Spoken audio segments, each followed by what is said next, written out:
First You Think is a not-for-profit ministry of the First Unitarian Church of Des Moines. Support us at ucdsm.org today. Lord, who can be trusted with power? Those with a passion for justice, who speak the truth from their hearts, who see the wretched as their family and the poor as their flesh and blood. They alone are worthy of the people's trust. Their compassion lights up the whole earth. So who will you be voting for? What candidates, what ballot issues, up or down, what values, conviction, deepest belief, and wildest dream shimmers just inside that X that you mark on your ballot? Every year at this time, I remember, and maybe you do too, the first time I voted.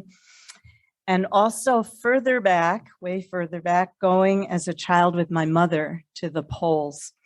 In New York, where I grew up, the schools were all closed on Election Day. It was a holiday, and my mother got a little dressed up and put me in my Sunday shoes. It felt important.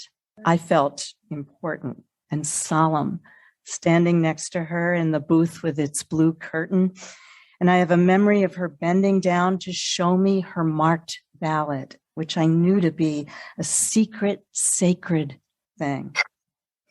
Many, many years later, 50 years later, half a century, I was with my mother to renew her driver's license, actually to get it changed to a non-driving photo ID because she was 97. This was in Florida a few years ago, and some rule had just been changed down there so that for some reason they had to start all over with my mom, asking her, when were you born? Where were you born? Even though she had in her hand her still valid license. And she said, 1922, London. And they said that to get a new ID now, she'd have to show her immigration documents. Florida. That's ridiculous, I said. She's been a citizen for more than 60 years. But they said, blah, blah, Homeland Security, blah, blah, blah, bureaucracy, blah, blah, blah, immigrants. And my mother said, thank you very much. We'll be back tomorrow. And I thought, that is so not going to happen. We're going to be lost for the rest of her life and possibly mine in this hideous Floridian nightmare spiral of bureaucratic doom. But there at home, in her desk, in the top drawer with her grocery list and a card for an upcoming dental appointment and all her current bills, right on top, this yellow hand-typed document, her certificate of naturalization. The seal of the court hereunto affixed in the year of our Lord, 1957, and the year of our independence, the 182nd. Apparently, they used to note on such documents how many years it had been since the Revolutionary War, a war she actually lost. She said, when I asked, she'd just like to keep that paper close at hand, told me she thought about it a lot, especially in recent years with immigration in the news. And she said, I'm not afraid, look at me. But she thought about people who were. She thought about that a lot. And she was still humbly amazed at her luck coming here after the war, starting again as a young woman on her own, what it meant to her to have that chance, how grateful she still was to be here, even in Florida. She'd kept it all this time in a prominent place, pondering her privilege, the luck of the draw that places every one of us where we happen to be. So the clerk at Motor Vehicle was duly surprised the next day when she brought that in. And I think of those election days when she took me with her in her gloves and hat, and how she really believed it was an honor to vote, to participate, to be a citizen, how she taught me this, and my father, what it means to love a country.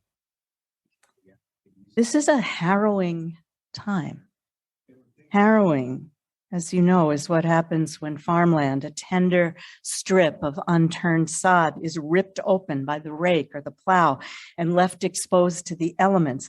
This feels like a harrowing time, as if our country has been torn to shreds, as if in recent weeks, months, years, everything important, everything worthy and precious, everything we need has been ransacked and ruined, trashed beyond repair, maybe. White supremacy has always existed and to some extent defined us as a country so far. But in most of our lifetimes, most of our lives, it's been lurking underneath in the subliminal shadows and the toxic shallows. It's not been sanctioned right out loud. This is changing now.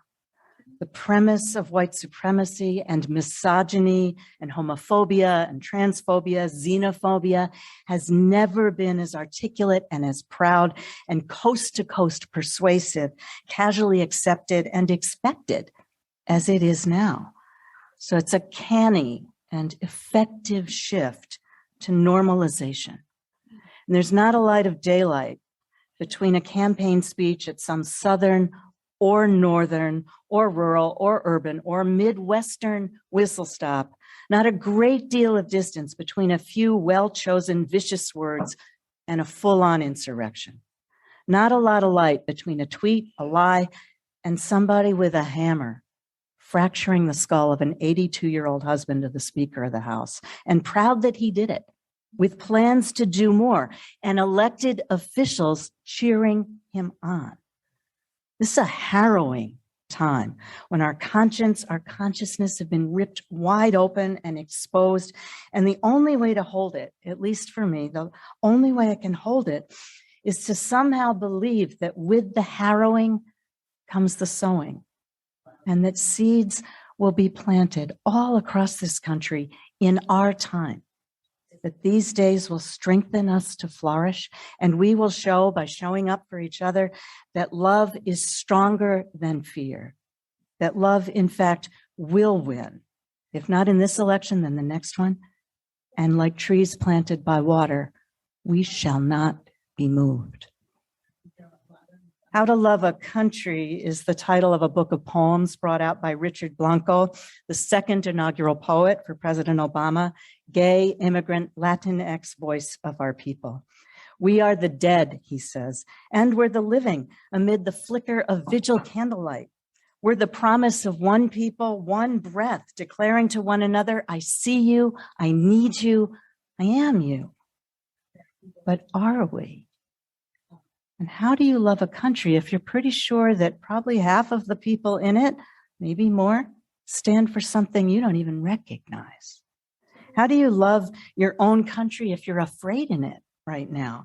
If you're pretty sure the vast numbers of your neighbors now are living in their minds and hearts in their houses right next door in a completely different nation, that they're in fact hell-bent on overthrowing yours. Richard Blanco talks about America with this breathtaking sympathy, this gritty, tender sympathy. It's so visceral. It's so intimate. You can feel the kitchen chair against your legs or the saggy cushions of the couch and the calloused hands of the farmer and the fine imported wool of the executive suit. We are a mother's instant potatoes at the checkout. A Black teenager who talked too much or too little or moved too fast or not fast enough were the guilt and the grief of the cop who wished he hadn't shot. Ask a person what this country, this far from perfect union is about, what it stands for, what it means, and they'll tell you about sympathy and empathy. Freedom tempered by compassion, justice by mercy, this ever-widening, unfolding understanding of pluralism and democracy. Ask someone else, and they'll start with the free market, with money, which might mean greed and might just mean survival. You have to ask the next question, be in relationship. And someone else will speak in barely coded terms about crime and law and order and good neighborhoods, good schools, and who belongs in them and who belongs in jail or on the far side of a wall that they long to see from sea to shining sea. They'll speak or shout or tweet about a golden age when America was great, meaning what? Meaning white. A moment which has never existed, when the country was simply, simplistically, sufficiently great. Great is a promise under construction. It's a theory. It's actually a summons. It's a dream, and it's a dare. What story do we dare imagine? What story do we tell ourselves as a people, as a country? There's no politics that's not identity politics. You root for your team, you vote for your tribe, you defend the interests of your family. But then the question is, who exactly is that? And how wide can your arms extend around your relatives? The founders and the framers, white men all, many of them traffickers and slaves, started with a chapter, this bloody, hypocritical, imperfect, unfinished chapter that left the Black people they had captured and raped and tortured out of the story, and the Native people they murdered and removed out of the story, and the poor who own no land out of the story, and all women out of the story. But somehow, despite their racist limitations, those brilliant white men drafted a drafty thing, the Constitution, through which light could shine, both through what was said and what was left unsaid. And their wild experiment never intended to include everybody, but in their genius and in their inadvertent error, the framers built a frame, made, sort of in spite of themselves, a living document to be understood anew in every generation. A more perfect union would make more perfect sense. They opened an unimagined, unprecedented kind of possibility about what it means to make and be and love a country. Who is created equal? What exactly is self-evident? Say it plain, said Langston Hughes in Harlem at the turn of the 20th century. America never was America to me, but America shall be. Black Lives Matter, said three brilliant queer young women of color at the turn of the 21st century, echoing Hughes and Baldwin and Douglass and Tubman and Wheatley, and even in a way Jefferson, and even in a way Jesus. Life is sacred. Lives are not for wasting. And if your name or the names of your relatives, your beautiful, beloved family, don't appear in the original version of the story and are not held in reverence now, then we will grab our own pen and our own parchment, our own ballots, and we'll tell a different, better, more patriotic story. We will draft it by hand and then hand it to our children along with stern instruction that it is their right and duty and their sacred honor to revise it as they grow and make a world most of us won't live to see. That's what's happened all along. A couple of years ago in a class for new members, just like the one that Birch held yesterday and last week, someone new to the congregation I was serving then asked what I mean when I use the word prophetic. When I talk about the prophetic church, you could tell they were getting a little nervous about talk like that. And it is a strange way to talk. It's a churchy, old-fashioned, vaguely biblical, and therefore suspect way to talk. What does prophetic actually mean? Said this person, rightly so. Nothing to do with prophecy, at least not crystal ball prophecy. But I do have in mind those wild and ragged, half-crazed prophets ranting through the pages of the ancient Hebrew Bible, Micah, Jeremiah, Amos, Isaiah, calling down destruction on the wicked nations, not just on the heads of tyrants, but on the people, complicit in their love of comfort and complacency. Walter Brueggemann, the great biblical historian, says the prophets were more than just inconvenient troublemakers screeching their screeds through the streets. By naming without flinching or apology what was so plainly there to see: corruption, lies, oppression, cruelty, arrogance, ignorance, greed. They called the people back to covenants they had strayed from, promises they'd made to God about the kind of people they meant to be, and promises they'd made to one another. The prophets called the people back to their intention, to their soul's own home. What does the Lord require? Not just an occasional victory or a sporadic and trendy good cause, but justice that is as pervasive as the air you breathe and the water you swim in, like an ever-flowing stream, said Amos. Justice tempered with compassion and not with a sweet, treacly, Iowa nice kind of kindness, Minnesota nice up where I live, which is even worse, but a radical, is there a hierarchy of state nice? I don't know, but not that. A radical love for humanity, not just the people you like, but all of them, without exception. And walk in humbleness, not timidity, not a safe, complicit silence, but with a radically courageous, humble willingness to listen and learn and listen some more to opinions and wisdom you did not make up yourself, a humble openness to the stories and experience and sorrow and longing of other people. The prophets just roared through the cities, gently, not gently, reminding, you're better than this. You mean to be better than this, even if it's not yet actually happened. Your nation is better than this. And in that way, they spoke not doom, but hope. The prophetic church stands in that tradition, even a church like this one, no longer tightly tethered to the Bible. We stand in that tradition, the religious left, always with one foot in the world as it is, plainly, tragically is, and the other planted firmly in the world that yet shall be, a shared unfolding history, evolving history of brokenness and hope.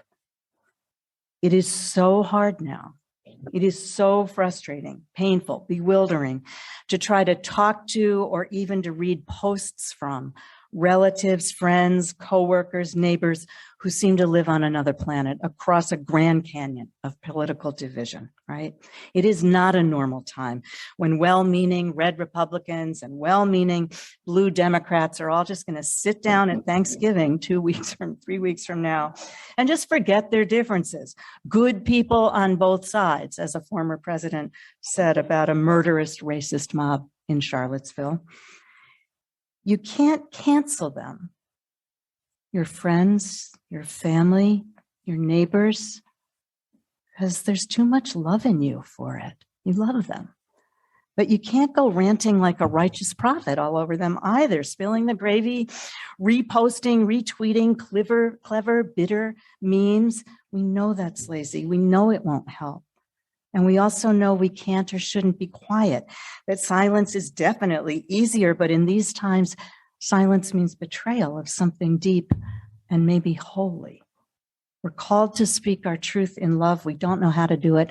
And part of why we come to church is to help each other figure out how we're going to do it, how we're going to face Thanksgiving and all the days beyond. We're called to bring the full force of our faith. And by faith, I mean love. And by love, I mean the fiercest allegiance to what you most deeply know. I'm not a Christian, not even a theist in any way that real theists would accept or recognize.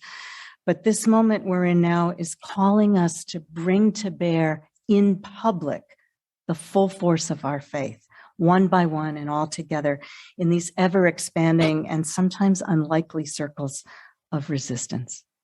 Normally, I'm nervous whenever religion weasels its way into politics. We've seen what kinds of mischief, sometimes lethal mischief, ensues when people smuggle their gods and their fears and their homophobia and racism and their school prayers and God knows what else into our courtrooms and policy and laws.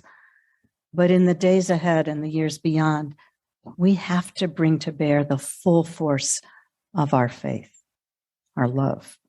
Not doctrine, not theology, but conscience, the seed of morality that was planted in you as a child and nurtured along all this time, talking about the light within, the spark of divinity that connects us to each other and to everyone and the living earth and the holy.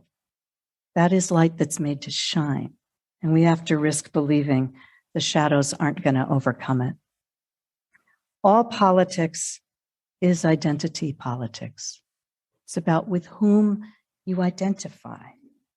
The story we're telling to ourselves about ourselves as a country is a troubled but evolving story. It's a brave, open book. And if we tell it right, it is the history of the people's courage, the people's solidarity across and because of their amazing intersecting, interdependent identities. It could be a story of redemption and hope and resistance, resilience, reparations, right relationship to water and land and each other. It's not about making America great. It's about making something beautiful and true with liberty and justice and equity and compassion and shining hope for everybody. On Tuesday, I will go to the polls in St. Paul with my daughter and my daughter-in-law and their little baby, and he'll be in his backpack on my back, and he'll be so thrilled because we're all going to give him our stickers. And it's about what he understands about democracy. I get all the stickers. And I'll show him my ballot. And I'll tell him what a sacred, secret, fragile thing it is. And I'll tell him how proud his great-grandmother would have been to see him in that place.